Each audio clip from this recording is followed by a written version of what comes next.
Thank you all. Good. So, welcome back. First thing, I got a mirror in the break that I was swearing a lot.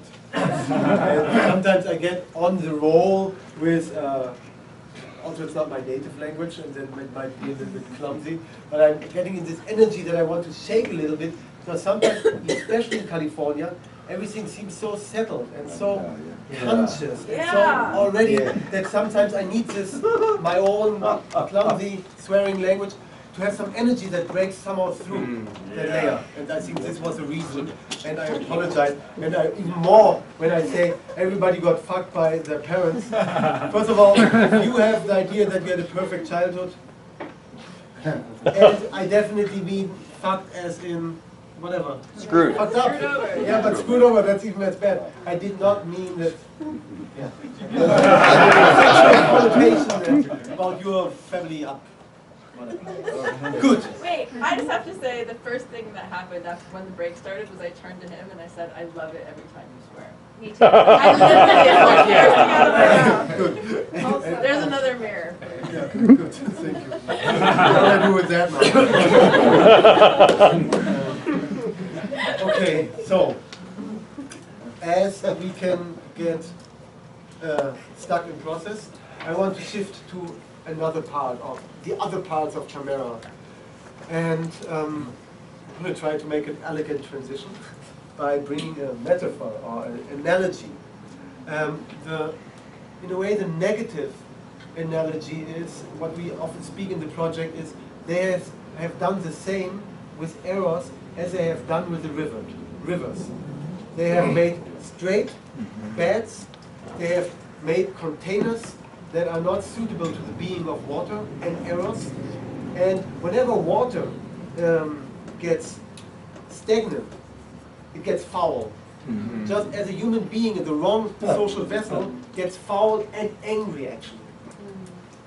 Also water, in a reservoir, being blocked up in its natural way to meander, in its natural power, which is always self-purifying. If it gets blocked, it gets angry water, dangerous water. And the same is with our life energy, with our erotic energy. If it's in the wrong vessel, if it's like in a straight channel, only this way, or if it gets blocked up in a system which is too small, then it will get angry energy. So, having said that, I say the positive analogy is water, and now I come to the ecological work of Tamera. Water is a being. Thank you. Water is a living being, and it is definitely something that needs to be understood in its being way deeper so that we can treat it in the right way. And this how do we treat water in the right way has brought about a whole set of practice in Tamera. And I would start with something that is, I think, very relevant in California right now, in many places of the world, but very relevant in California, and that is how do we manage our water that the earth body does not get drained from water, that the aquifers are not drained from water, and that at the same time there are floods taking away stuff, trees, topsoil, whatever. And before talking much about it, I want to show a film of our practice in Tamera with what we call water retention landscapes and the restoration of nature. That's Ludwig still. And maybe if you listen to it now, you can listen to both. If you listen with both ears, we are restoring nature, and in a way a very barren and dried out landscape. And if we think the same principles for love, we are also restoring or regenerating the barren landscape of our collective soul. And in many places you can listen directly parallel of what does water, how does it want to be treated, how can it unfold, not even be healed, but unfold its healing power, and what do we do with love and eros. So I encourage you to listen on both levels if you can.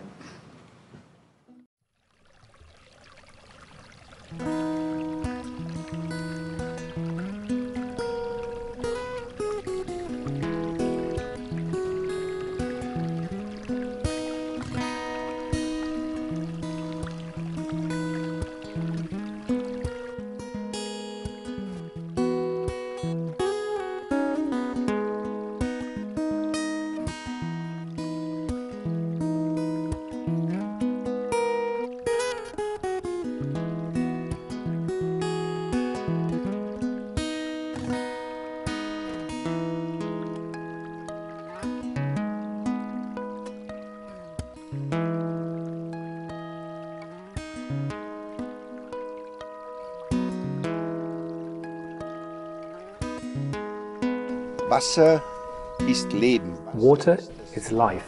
Water is the most important thing. The whole world is 70% water. Die Tiere, alles.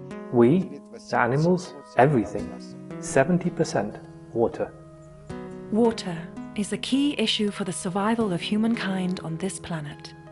Nature has provided enough water everywhere on Earth.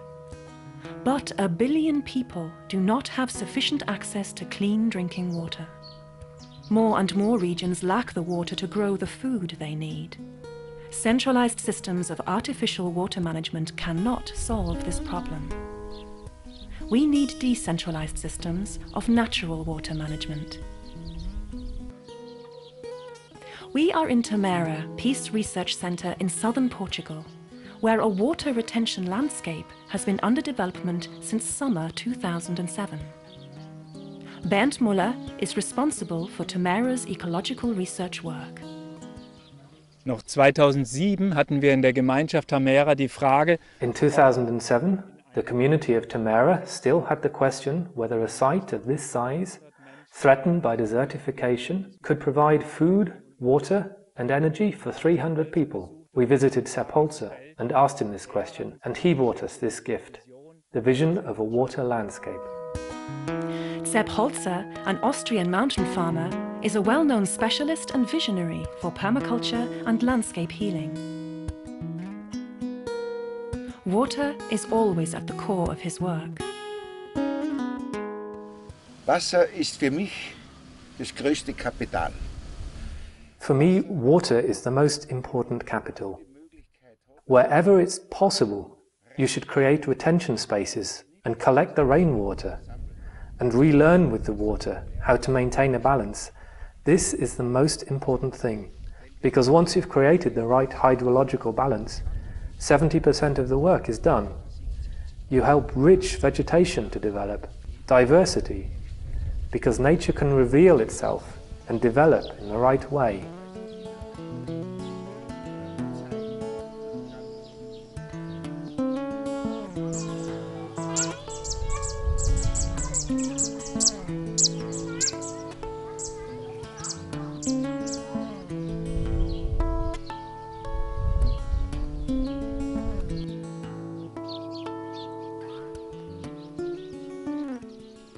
wenn ich reise durch die Welt, ist mir bis jetzt noch keine Situation, Traveling through the world, I have not seen a single situation, nation or land in which the development of a water retention landscape would not give the first important healing impulses. In many parts of the world, countries are not able to feed their population anymore. They have been unable to maintain their natural wildlife for a long time. As a consultant in many countries, Sepp Holzer sees the consequence of deforestation, monoculture, overgrazing and industrial agriculture. All these factors destroy the natural water balance.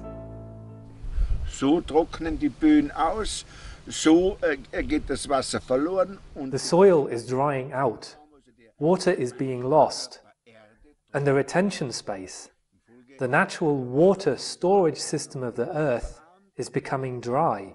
Then the flora and fauna disappear. In the end, the land will turn into desert or burn because it's so dry. You can see these problems happening all over the world, bringing huge catastrophes. der Starkregen kommt ja trotzdem. And the heavy rains come anyway. What happens then? The water rushes down the slopes because the dry soil does not absorb the water. When the soil is hotter than the falling rain, it rejects the water. Only when the soil is cooler, when the vegetation is giving shadow, then it attracts the water and lets it seep in. Vegetation, Beschattung ab, zieht das Wasser an und saugt es auf.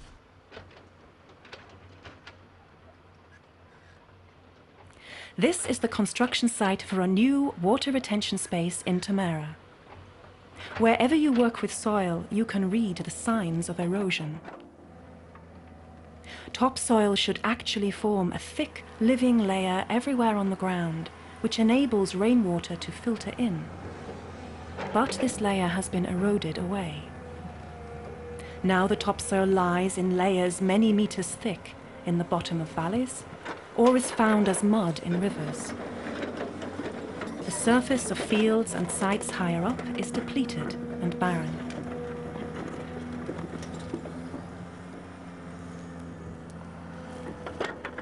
Decentralized water retention landscapes give the rainwater time to filter back into the earth body. Immer sind dieselben Fragen, immer sind dieselben Bedenken. Wo soll denn das Wasser herkommen? People always have the same questions, always the same worries. Where will all this water come from? In such dusty, dry soil, without streams or a river? How can I build a lake here? Die Menschen haben es einfach verlernt, das Einfallsgebiet, den Niederschlag, den Segen, also den Regen von oben. People have simply lost the knowledge of how to use the catchment area and the rain, the blessing of the water in the right way. When I use the catchment area, then a pond or lake will fill very quickly.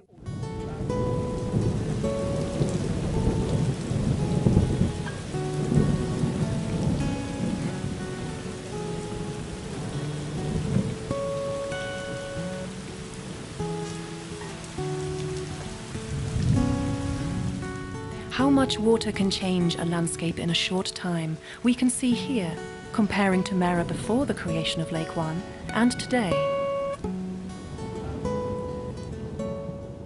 Wasserlandschaften. Water retention landscapes can be built everywhere, anywhere on Earth.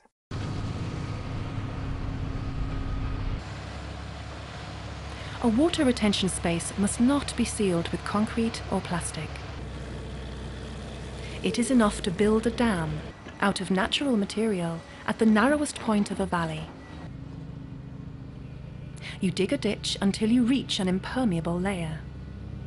On that solid ground, you apply layer after layer of fine material, like moist clay, and drive on it and roll it to build the water barrier. This water barrier is the core of the dam. Außen nehme ich nur das Grobmaterial. For the outside of the dam, I take coarse material. It doesn't have to be dense and waterproof. Of course, I will also have to compact it by driving on it and rolling it. And like this, I build the whole dam, the water barrier in the core, and on the outside in a slope of 1 to 2, 1 meter up and 2 meters along. Like this, I build the two layers together up to the top.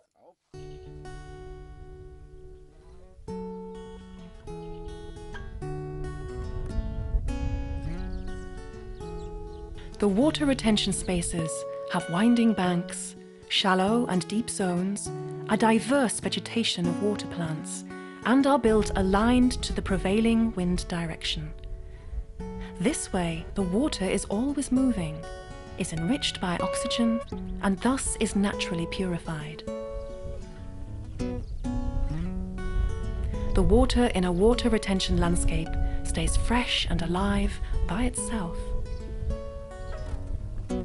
Seitdem wir hier durch den Bau des ersten Retentionsraums Since we created the first retention space, we can already keep much of the water from the winter rainfalls on the land. In this way it can unfold its full healing capacity. The wildlife is responding and is returning, and the vegetation is recovering.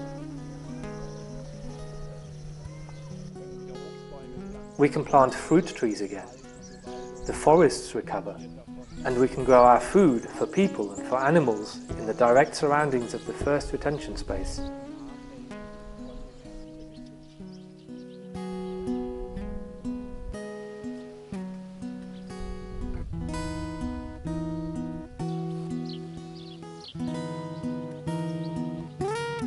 The water which used to run away and which is now stored here is at the same time also having an impact on the whole groundwater system. Und schon im ersten Jahr ist eine Quelle unterhalb dieses Sees entstanden. In the first year, a spring developed below this lake, which now gives water throughout the year.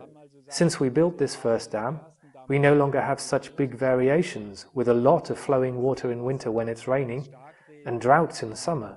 We have a more constant water situation throughout the year, which is of course a huge benefit for nature. Was natürlich ein Riesengewinn ist für die ganze Natur.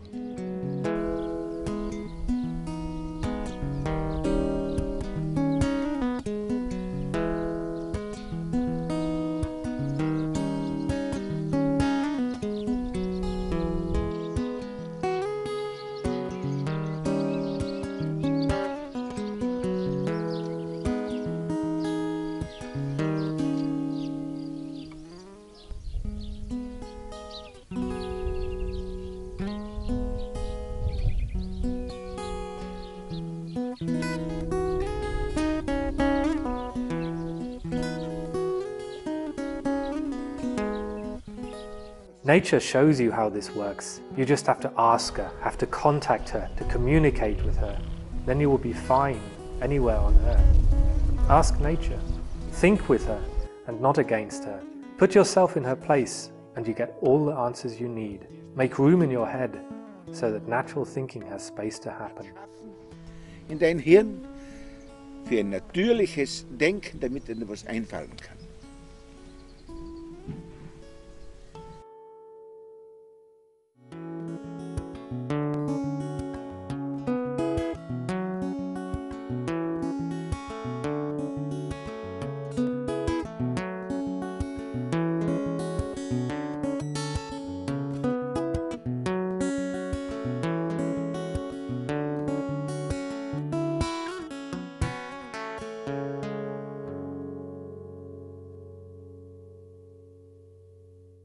Some people now who are interested in the technical details of that, you can find them on the internet. And actually, if you really are interested, you need to study it deeper anyway. Courses and training for that. I want to point out more the principle of it. He ended with, like, we have to understand and ask nature what she needs. And I noticed when we were passing a reservoir above Santa Barbara. You might think this is what this is doing. And it struck me how it looks almost the same and is exactly the opposite. The question of the human being is not how do we replenish the earth's body with water. It is how do we have water enough for flushing toilets, watering the garden. I mean, just a lot of unnecessary things that we do with water without honoring it. And the question was like not even there. Here the question is how do we resaturate, replenish the earth body itself with water. And then of course we will have plenty as well, naturally. That's the nature of it. But I noticed, and then it's details, so to say. Like, okay, no, this big reservoir is also not sealed, but the shape of it will always be as steep the walls as possible and as narrow the surface, so that there is not much evaporation and also into the earth, whatever that is called, diffusion, whatever, into the earth. And that is the opposite. We want we need shallow spaces for the water and soft banks, so that as much water as possible can go into the earth's body.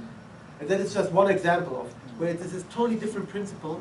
It shows up almost the same, and at the core of it, there was never a human being who asked, like, what is a healing impulse? What does water need? How does it need to move? How can we move it in cooperation? That, of course, we have enough, and of course we can use it. Yeah. And then I don't know whether some of you have listened with this ear of what is erotical culture, because it strikes me again and again the parallel also to this, like, runoff of masculine water. In some indigenous tradition, rain and fast rivers are masculine water, and they take off the topsoil, they wash off the topsoil, and they cannot sink into the earth body.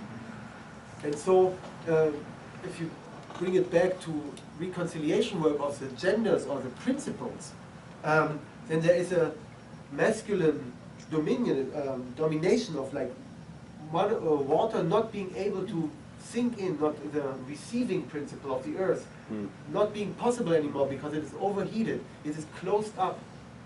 And that is actually what is happening in the large with water, and is happening many times in our culture with erotical energies as well. I mean, they are all over the place. Every advertisement is based on erotical stimulation. There's an overstimulation, but there's no space of retention where it can sink into the body, into the soul, and nourish it.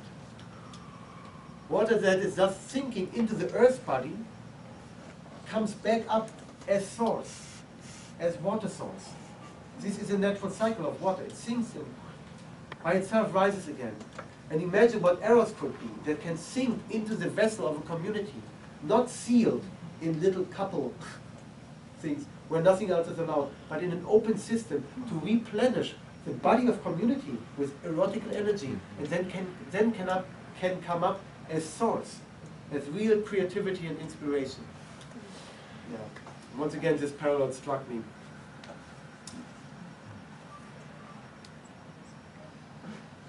The other thing is the global importance. I also want to point that out because part of the inner work of Tamera is kind of reopening up to the global situation. And this is something that I don't know, it gets complicated, that always gets me, that 1 billion people do not have access to drinking water. Cheers. Yeah. Cheers. Yeah, this is massive. And I say that now because part of our practice is also to follow that and become aware of it, because a new culture will be born from an open heart. And an open heart will perceive what is going on this planet, and then will become active to do something about it. And with water, this is really striking to me. Yeah, and I know it is for you in California. So sometimes it's like amazing how normal everything is still functioning, while people, knowing what's going on with water, say this catastrophe coming is, well, we cannot think linearly how to overcome it, because we are straight arrow lane towards hitting the wall. And maybe and that is in many places true with the eco side of our system. And images such as water, retention landscape, and bringing life back to the earth like this are really important for the collective soul, because we get an idea of how, besides all the facts that we know about that this planet is long gone, there's no chance of regeneration anymore, there is a chance. And it is touching to move through this countryside to the water retention landscape and feel how unreservedly and how unreserved nature responds with healing energy once we change our intention and direction. This is still small, obviously, but you can see that it is much quicker in regenerating the soil and the water system than the specialists have said before. It is not linear. Nature is unfolding a power which is not, we destroyed it 7,000 years, now it will need to heal 7,000 years. If we really as humans change this direction and this intention, there can be miracles on that level. And sometimes it is really important to know that to even open up what is going on this planet. And these are pictures, and there are even bigger pictures of John Liu, a filmmaker. How do you spell his last name? Liu, L-I-U. John Liu, L-I-U, yeah.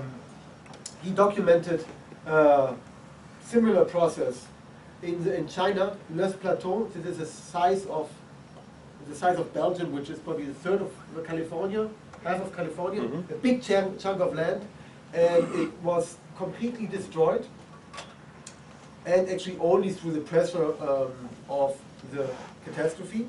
The Chinese guy, because there were cities, and it was an area where there's less, this very fine soil, volcanic soil, and because of the vegetation dying down and it turning into desert, this less was brought to the cities as dust storms. And there were 3 cities that had dust storms, that the quality of living deteriorated so far that they had to think about evacuating these 3 cities.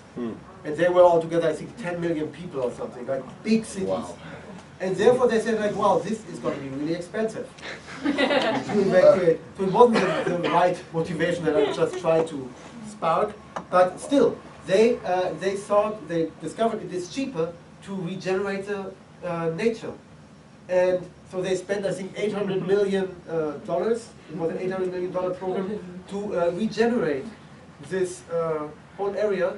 And I think it was within, well, anyway, the picture that I know are like 7 years after they did this massive impact involving huge parts of the population, taking some really drastic measures, and you can see that within 7 years, the rivers were running again, the creeks were up again.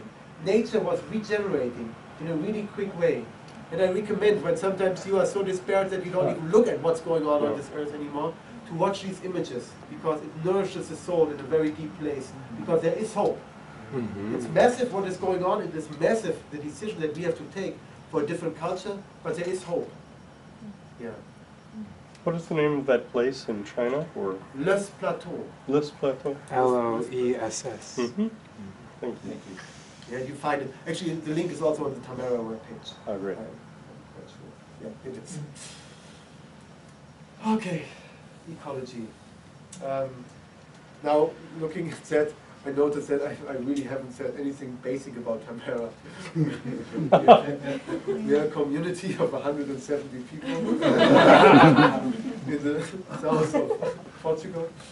And I came to it because in the break I was asked about self-sustainability, self-sufficiency. And just in the last years we are making some developments.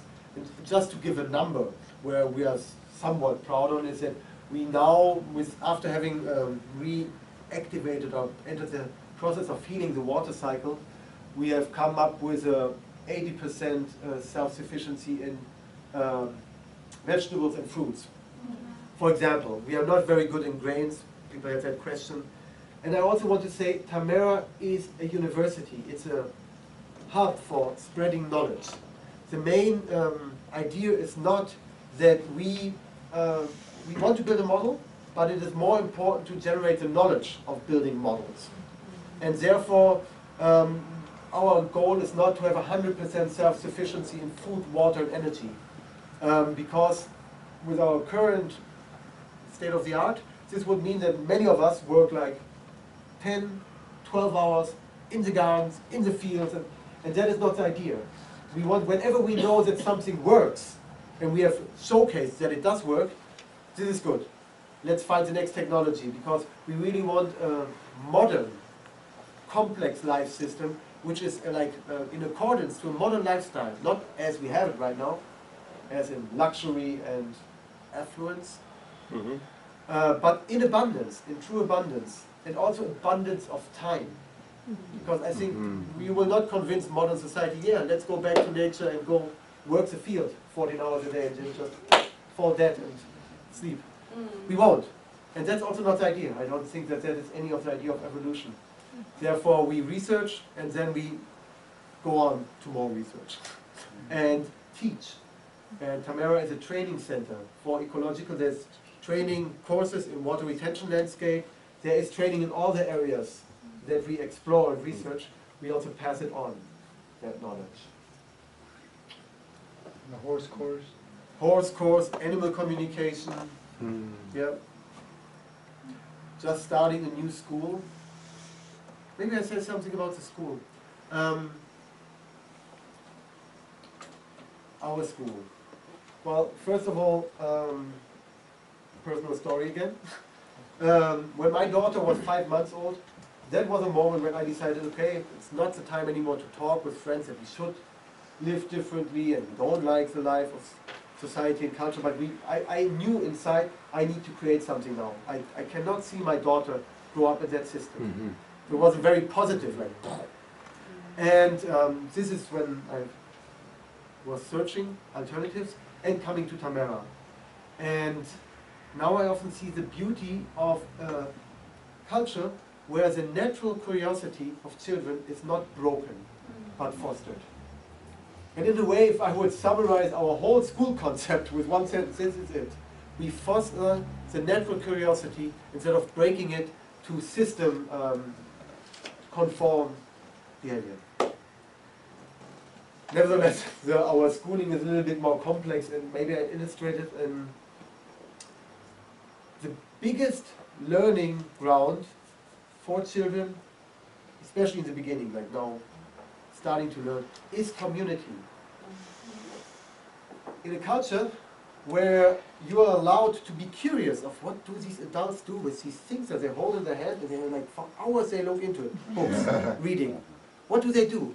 And one child will go like 5 years old, I want to learn and understand that. The next one has time until 7, 8, 9, not really caring about reading. The miracle about it is, if you allow that to happen, they both will learn reading. And they will both learn it in the perfect timing. So a lot of that is allowing that natural rhythm of it.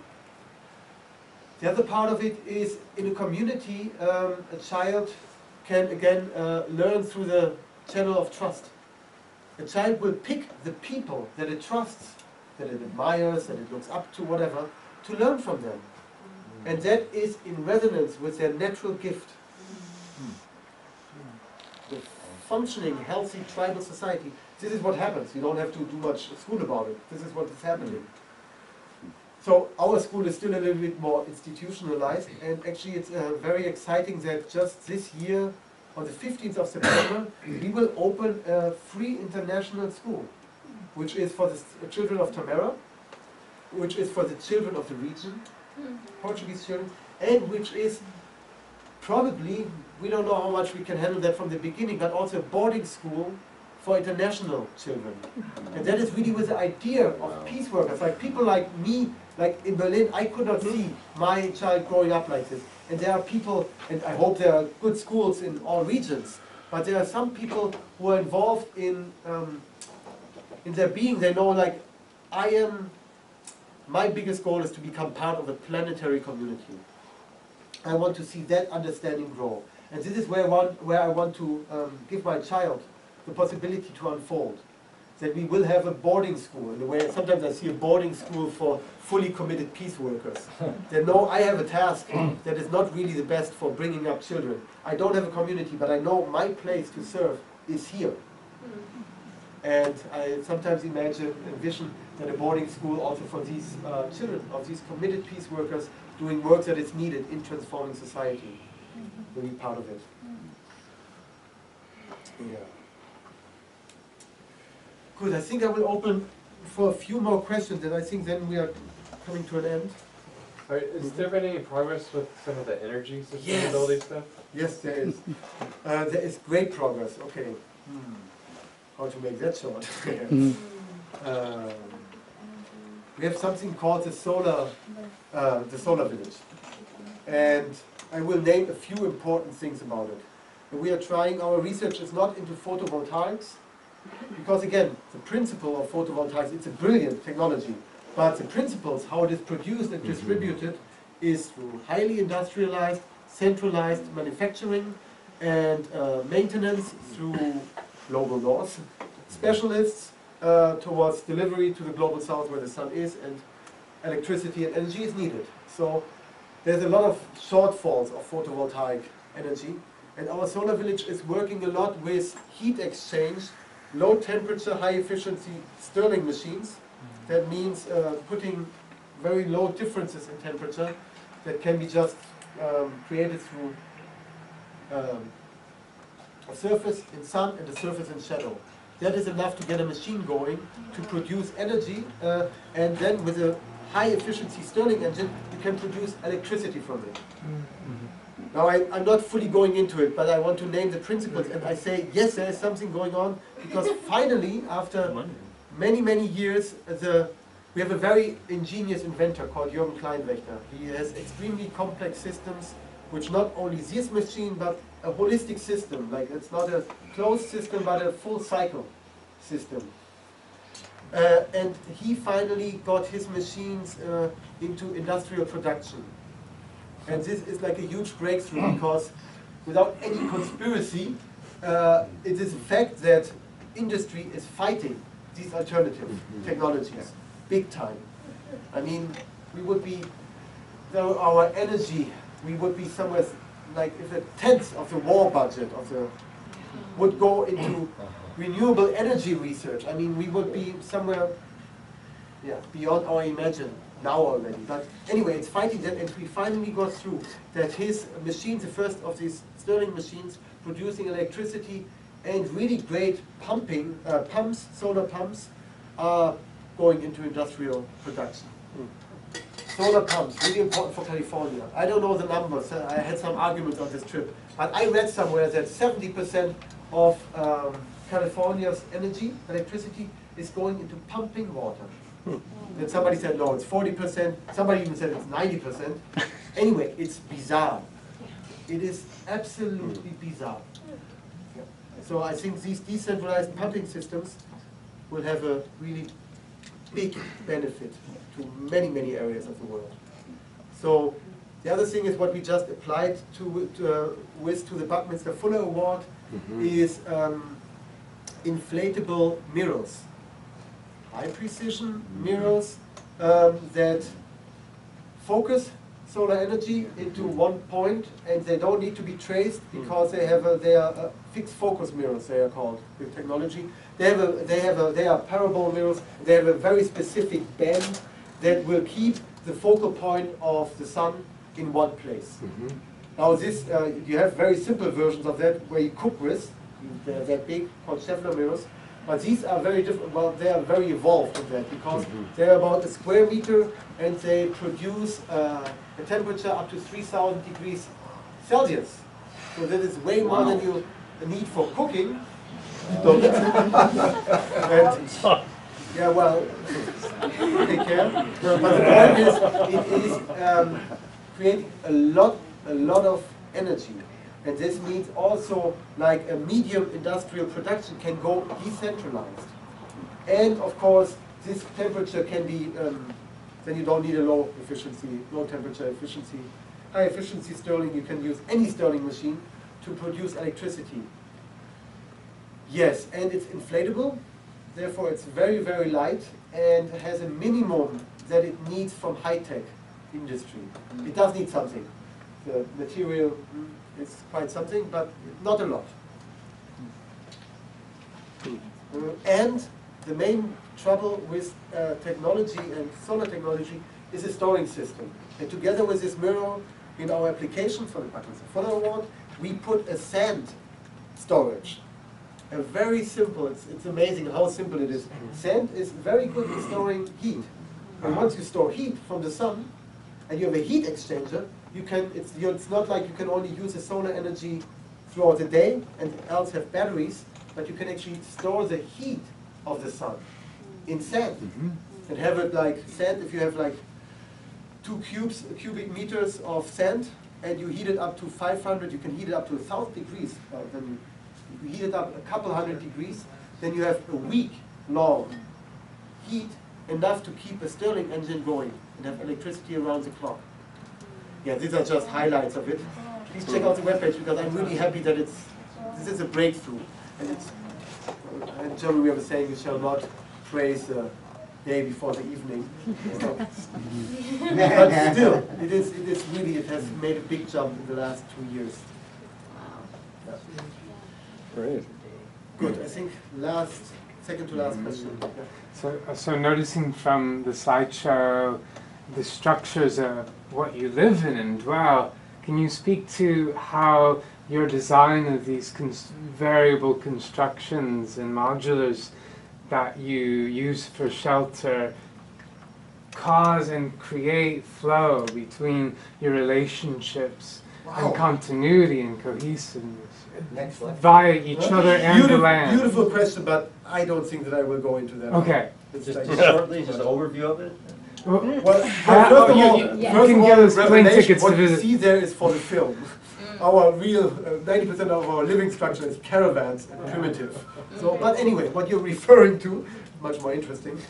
And that is, okay, there the basic question is, what kind of architecture do we have that will support community? This is a core question. An architecture that does not create, as first thing, separation, but community. And the second, that is like, so our focus on all buildings so far has been communal spaces. That is why we are still living in caravans. So we first built communal spaces, and we still do. The second part that is really important is what we call Mehrzone architecture. Architecture of permeable zones, differing zones, and like a continuous change of a closed, full shelter to a semi-permeable winter garden, to a shaded, to open. Very primitive version of it. But and that is important because it is also not just habitat for us, habitat for us, but a lot of the research also is that it's for people producing community, supporting community, and for all the rest of life, that we stay in contact, even while we are sheltered. Because we are also unlikely to grow back our fur, but we definitely need to be more in touch with the elements, the weather, and the earth itself. So it's kind of a gradual architecture that we are researching. Yes. Last question. Actually, it's a twofold. And the first one is, you said it's a school, so do you have like, you know, a school here goes Monday through Friday, certain classes. So what's the type of schedule where people have time off? Oh. And you know, how do you schedule it? And the second one is like, how do you deal, because it's a community where people come and go, how do you deal with people coming in with like venereal disease and with what disease? Venereal diseases? AIDS. How do you, since you're, you know, sexually open and expressive and polyamorous, if that's right for the person, how do you deal with those type of issues that are prevalent on our planet? Okay, the school is a very beautiful question, and I think if you're interested, please look it up, because I will not go into that. The second question, I think it's kind of necessary to go a little bit into it. How did you call it? Venereal. Old term. Sexual. STD, sexual transmitted disease, and now called STI, sexual transmitted infections. Okay. Now, very banal. We recommend, when you don't feel safe, have any suspicion for anything, use condoms. Very banal. Safe, protected sex. But this for sure is not our cultural orientation. And how do I do that quickly, shortly now? The whole project is steered towards healing, sexuality and love. The spreading of sexual diseases is a symptom of a very fear-based sexuality and love. So we are working at the core of this healing. And that is our main focus. And that doesn't mean that all the rest doesn't appear. Right? But this is just for you to know that this is, whenever we will have a disease, we will look at the deeper layers of what is causing that disease. And part of the result is to create a culture where it's not necessary anymore. More directly, it is also an individual. Like, where is this individual at? Because entering Tamera now, you are in a clash of. Sorry.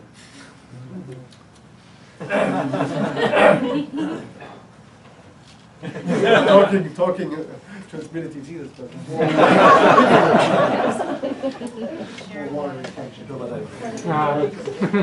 okay.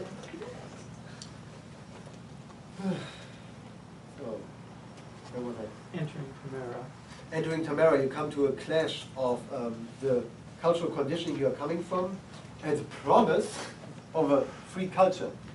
And so a really important thing is to stay with it in the transformation conscious. Because sometimes we can prove in these kind of infections the immaterial nature of disease. Because sometimes people get infected without even having contact, just by being in touch with the field. And our core research is how do we create generating and healing fields?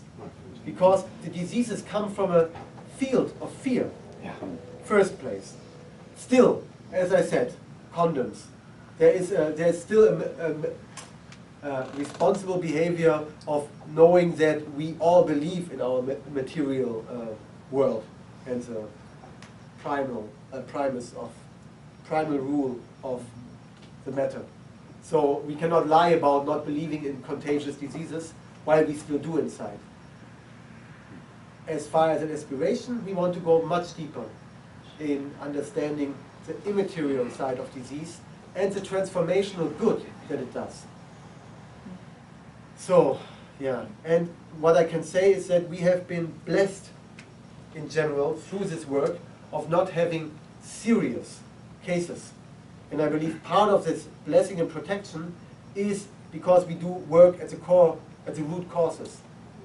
But this cannot be verified, I don't think. But the other side is normal infections and inflammations are almost the rule for everybody entering the work deeper. And as I said, independent of whether they are protected or not. This is a system clash. Like a body that wants something and a mind that says this is not allowed, And now I make it very primitive, but it is often that easy. It's a system clash. And this system clash will produce disease. Yeah. Yeah. Yeah. And I think, Kelly, you have the privilege to really give the last one. Just any tips, ideas about how we can start our own growth process in healing and empowerment communities here in California, in Santa Cruz? How do you see, what kind of meetings, what kind of start would you recommend us doing to get this culture of communities going? Well, in many places, for me, it is strengthening the field. This is like understanding the change that is necessary, understanding, creating the vision for a new culture. This is a germinating empowerment. Now, the more practical, I know you're very on it, like how do we do it now and here? And I understand this existential need, but I will go more into that tomorrow. Okay. And first of all, like me living in Tamera, I'm not a specialist on that because I'm living there. And there needs to be like a common, creative, cultural endeavor to find out how are these bridges for a new culture built. And this is like, but I do have some ideas, of course, but this I would like to deepen. And will you talk a little bit about your thing tomorrow so people know whether they want to come or not? Well, tomorrow I will deepen these questions and we will enter some into the practice of like, when we say truth, transparency, how do we bring that about in a community? Something which is very central in why we still exist as a community, even though we address quite hot issues, is social technology, this, people like to call it. The forum, the SEC forum was mentioned here already. It is our way of forum of creating truth and transparency in community. That will be a big part of it. But I'm also really open to where the group needs to go. And if there's a group sitting there tomorrow, like of 10 people who have a project going and say like, we are here, we are moving together, this is our land, then this will go somewhere else and people will say, oh, I might be interested in forum. So I'm very open, but definitely. Can you say something about the Love Schools and how people can participate in terms of visiting Tamera, or how do folks here who want to get more involved do that, and if you say something about money as well? Hey. Would you? Would you? You need to stand up. Okay, Tom. Go for it. For it. Come on, Tom.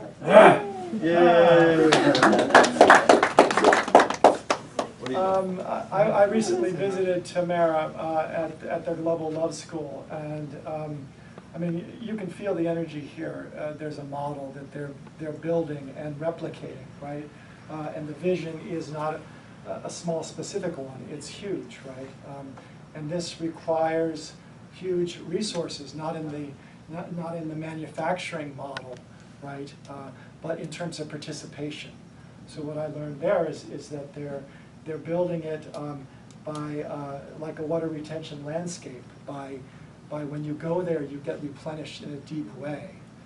So going to Tamera is a special experience, and you become part of a global community. And there are many here who have lived there and visited there, and it's so I found myself being replenished at a deep level, and my commitment to the transformation of myself and the planet being replenished in a special way. So it's a community. If there are ways to, how do you get to be a part of the Love School? How do you participate with your resources? I mean, they need financial resources, but they also need people's time. Organizing this kind of event that Jeremy did pretty much on his own can be done other places, and that is needed. Writing's needed. Networking is needed. There's all kinds of resources in the Bay Area and in the Silicon Valley and technology, etc., that could be brought to bear that they need help with. So I don't know if there's a person to connect with, but that was my question. Okay. Yeah. Thank you, Tom.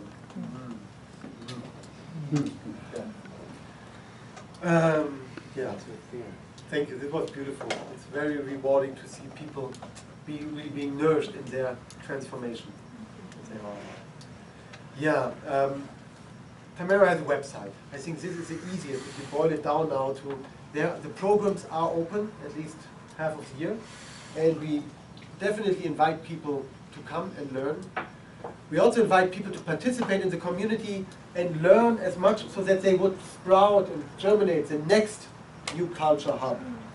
And a big part of it is, some of it you can read, but what's the feedback that I constantly get, or we get, is like, well, why didn't you explain it properly? Well, because you weren't there. Yeah, right, I couldn't understand before I've been there. So there's something in the field, which is true. There's something in the field of trust, which has a cellular effect of being in that field. So you're welcome to join that. And the other part, I was also introduced, I think, as a director of the Grace Foundation. I just became director of a foundation that is not only backing up Tamera, but a global network of such concrete peace models. And this needs resources. The name is Grace Foundation Humanizing Money. And the way to humanize money, to bring money back to the humane use, for the good of all, is through these peace models that show and model life how it could be on this planet. So this is like a foundation that supports Tamera, but also models in the uprise in other places like Colombia, long-term cooperation, Israel, Palestine, and so on. So in different places on this earth. Yeah, I think this much for now. You're very welcome, and please check out the website. This will be the easiest. And now I would just like to close with something for the heart and soul, and just something that happened actually from an initiative coming from California, as far as I know. 1 Billion Rising. Yeah. 1 Billion Rising, Magali, yes, and hopefully many of you have participated. I love the way that Tamera did it, and I see the beauty of the Tamera women, and I see a lot of our endeavor to really honor the divine feminine, somehow expressed and caught in this movie. And now yesterday somebody made a joke. My daughter is dancing also in front of it, but there is a dance how we did it in Tamera, and participated in 1 Billion Rising. And I think this is a... Would it serve us to move the chairs away and be able to move as we watch it? Yes, but I think it's, I mean, people can. Okay. Yes, of course. Okay, so people can move. Yes, definitely. Just once, what is 1 Billion Rising for those who don't know? For those who don't know, I think, no, it's not explained. Hey, what is 1 Billion Rising? Now I'm starting to get like a little bit away from... Yes. Stand up. Stand up. 1 Billion Rising. In honoring of the 1 billion women and girls who are beaten, raped, molested, suffering in some way around the planet, the statistic, that's, you know, the single determination on an international, global level of disadvantage in the world is being a woman. So it's an honoring of that truth and the celebration of the power and the beauty of women and people rising up together to restore and honor the source and the strength and the beauty of women. And this dance was put on in many places around the world. There's another film that shows, you know, people, all faces, shapes, colors, you know, Muslim women, people in the water doing the dance, and in the city, beautiful face. So that's enough for now.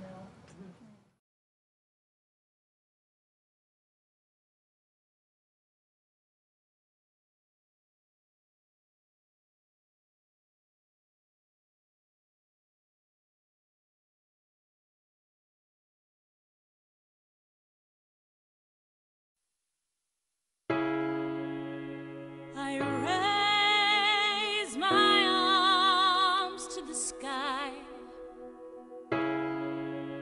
On my knees I pray. I'm not afraid anymore.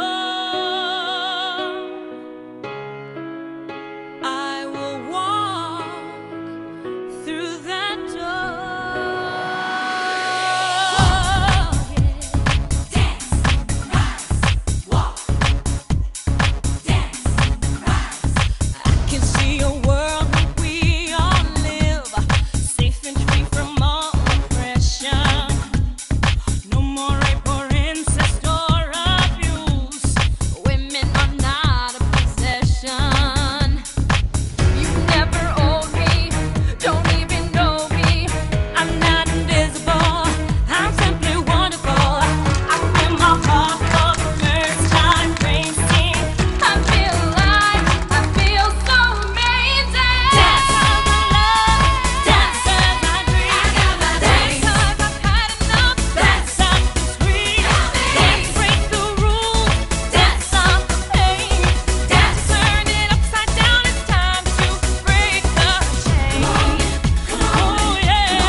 1 billion